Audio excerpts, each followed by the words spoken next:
2023. And second, we continue to see some vibrancy.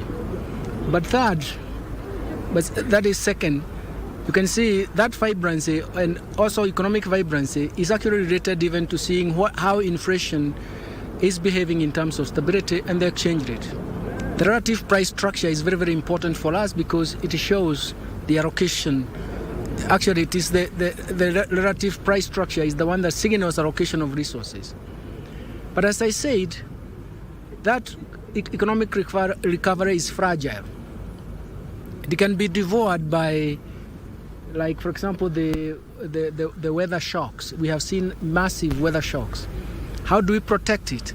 That's why you notice that I spent more time in terms of measures to protect that fragile growth.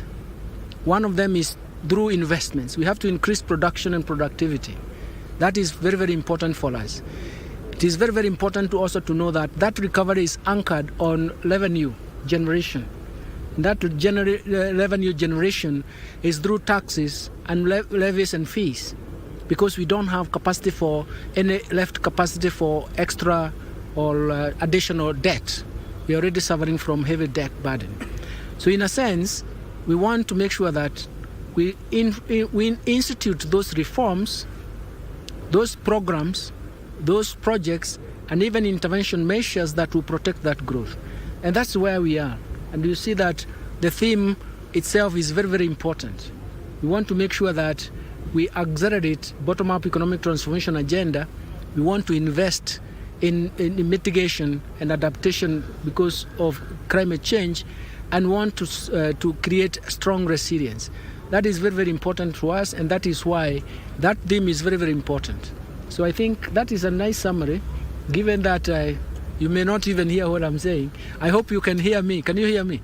Okay, thank you. That is my summary, because I think most of the issues that we talked about, but I wanted to summarize what is the, where is our important point of contribution, where first of all is to understand where we are.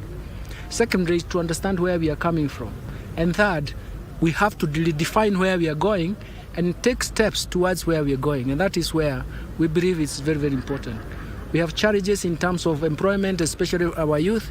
We have problems in terms of fighting poverty and inequality, because these devastating consequences of climate shocks actually impact more on poverty, reversing poverty efforts, and even creating more inequality.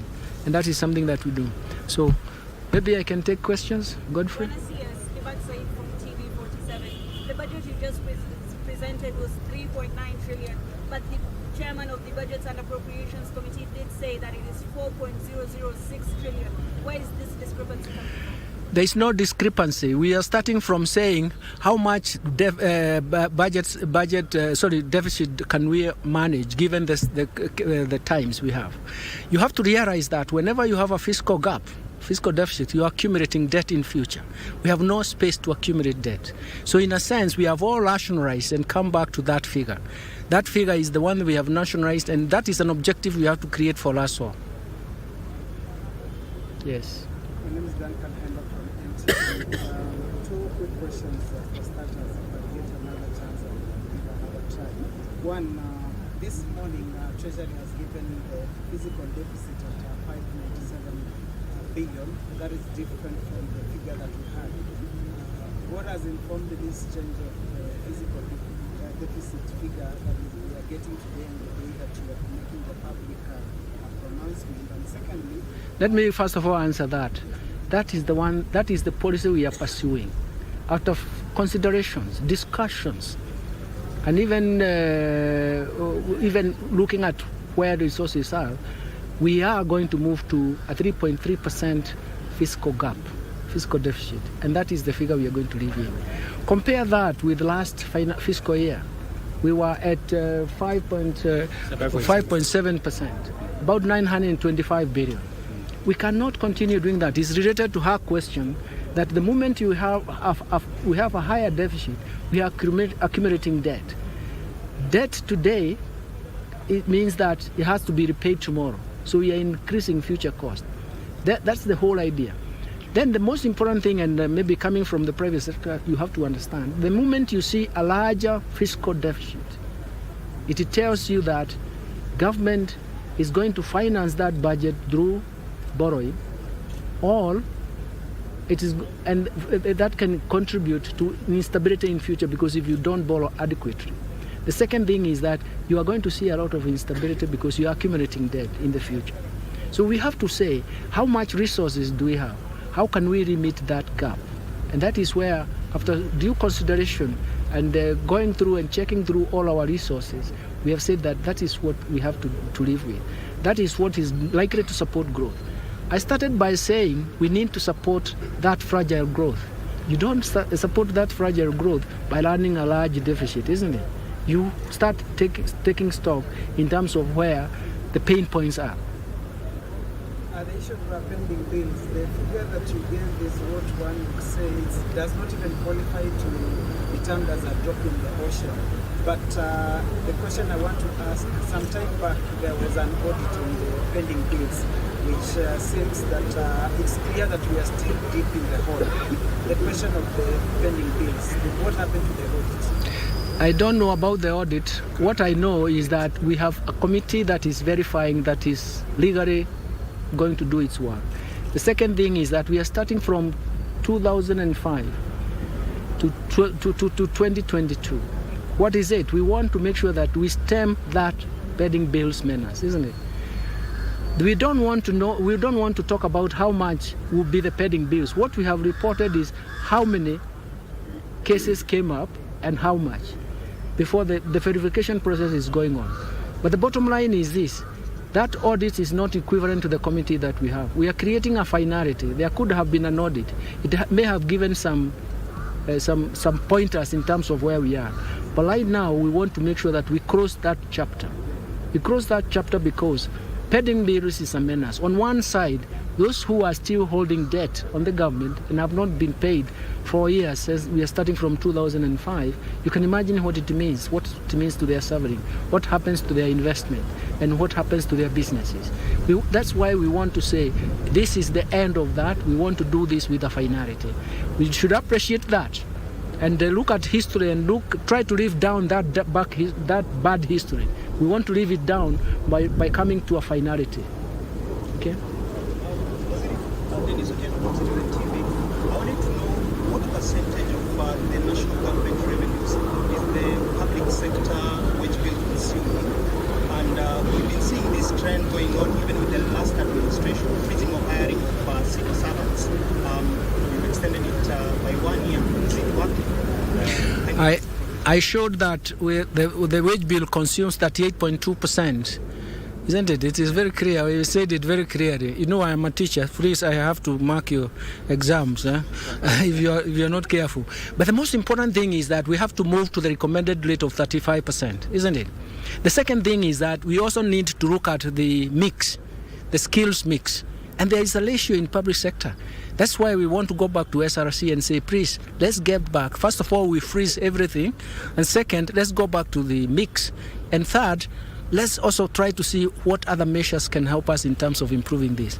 Efficiency in public sector is not the numbers. It should be the quality, isn't it? And that is the premise, and that is the pillars at which I try to show how public finance, the management or even the processes we are referring to SRC to help us in terms of this. It is painful, as you can see, if it's 38.2% in terms of total budget, total outlay expenditures is very high. But we are also moving an extra step to say we have to have the quality mix. Okay. Clarification on the speaker has already said we would like to conclude this. Yes. Maybe since you have asked, I'll give last a lady. Please. Okay. We first want to will. No, sir. Okay, please. Okay. Na kwa sasa liko katika ufahamu wa umma kwamba madeni iko zaidi ya bilioni 600 pending bills. Na kwa sasa tunaona kwamba is it pending bills or public debt? Pending bills. Okay. Na kwa sasa tunaona kwamba katika bajeti mmeweka shilingi bilioni 10 peke yake kushughulikia masuala ya pending bills. na wanakandarasi wengi katika serikali katika taifa hili waliopewa kandarasi na kukopa pesa kutoka kwa benki kufanikisha miradi hiyo. Kwamba wanakandarasi wanalipa pesa zao. Okay, I explained the process, and because this is too much economics, I explained the process of pending bills verification. I explained the process. I even showed how many people had come through. What we have allocated is actually specific to a particular case, but we want to wait until we've given ourselves to October and solve this problem once and for all. And that's the question I was answering him. We are familiar with how much suffering. We are starting from 2005. That's a long period, isn't it? We're starting from 2005. But what we are really saying is that it will never happen again. We want to close it in finality.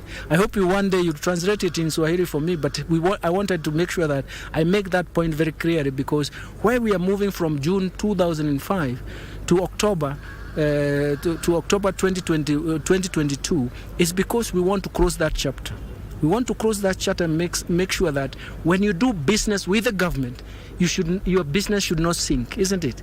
Your business should not sink because you had business with the government, because you ended up lending to the government, not actually lending, doing business, but you are not paid for the business that you covered, and it means that you suffered. We want to make sure that I called it a dirty history that we have to leave down. How do we leave it down? We finish this verification, we sort it out, we have avenues of sorting it out, and close that chapter once and for all. But the other thing is that I wanted to add to him, we actually talked about implementing the accrual accounting. It means we are putting a trap, a line saying from 1st July 2024, we will not have any pending bills because we are now moving into accrual accounting. I elaborated that. You can join that and you can see how it's a good result. To be a happy ending, but it's a dirty history that we need to solve, isn't it? Pending bills, they have been quite problematic. Thank you very much. Thank you very much, because the speaker is waiting for me. You have asked two questions. You cannot be monopoly. You know, in monopoly cases, you raise your price. Thank you. Asanteni.